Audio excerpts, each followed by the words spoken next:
Demeurez en mon amour, comme je demeure en vous.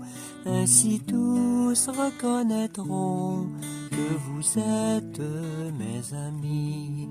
Demeurez en mon amour, comme je demeure en vous. Ainsi tous reconnaîtront que vous êtes mes amis. Bonjour.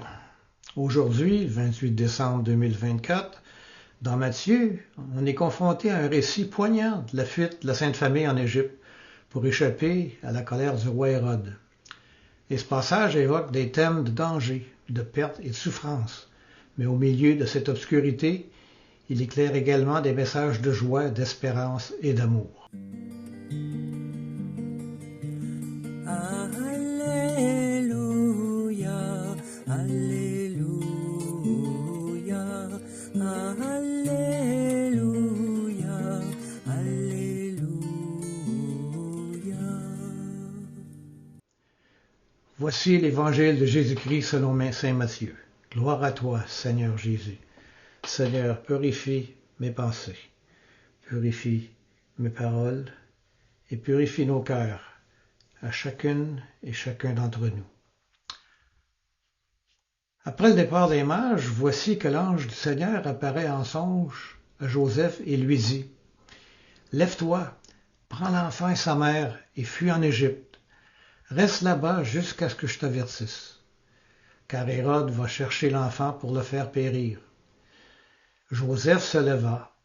Dans la nuit, il prit l'enfant et sa mère et il se retira en Égypte, où il resta jusqu'à la mort d'Hérode, pour que soit accomplie la parole du Seigneur prononcée par le prophète. « D'Égypte, j'ai appelé mon fils. » Alors Hérode, voyant que les mages s'étaient moqués de lui, entra dans une violente colère. Il envoya tuer tous les enfants jusqu'à l'âge de 2 ans à Bethléem et dans toute la région, d'après la date qui s'était fait préciser par les mages. Alors fut accomplie la parole prononcée par le prophète Jérémie. Un cri s'élève dans Rama, pleurs et longues plaintes. C'est Rachel qui pleure ses enfants et ne veut pas être consolée, car ils ne sont plus.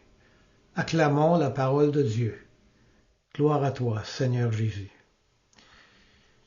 La réflexion principale qu'on peut tirer de ce passage, c'est la résilience de l'amour familial face à l'adversité. Joseph et Marie, en protégeant leur enfant Jésus, illustrent la force des liens familiaux et l'importance de la solidarité. Leur fuite en Égypte, bien que douloureuse, c'est un acte empreint d'amour et de dévouement. Ça nous rappelle que, même dans les moments les plus difficiles, l'amour peut être une force salvatrice, nous guidant vers la sécurité et la paix. La question qui se pose alors, c'est comment pouvons-nous, nous aussi, faire preuve de cet amour protecteur et engagé dans nos propres vies? Dans un monde où tant de gens souffrent, cette histoire nous encourage à être des défenseurs des plus vulnérables, à tendre la main à ceux qui sont dans le besoin et à créer un environnement où chacun se sent en sécurité et aimé.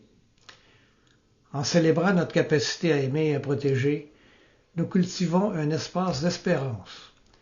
Chaque acte de bonté, aussi petit soit-il, contribue à un monde meilleur. En nous inspirant de l'exemple de la Sainte Famille, nous pouvons embrasser notre rôle de gardien de l'amour et de la joie, apportant lumière et chaleur à ceux qui nous entourent. Bonne semaine et bonne année dans la paix, la joie et l'amour.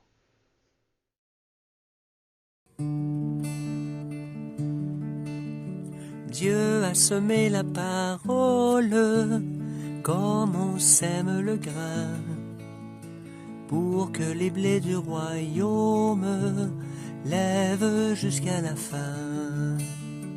Dieu a semé la parole comme on sème le grain, pour que les blés du royaume lèvent jusqu'à la fin.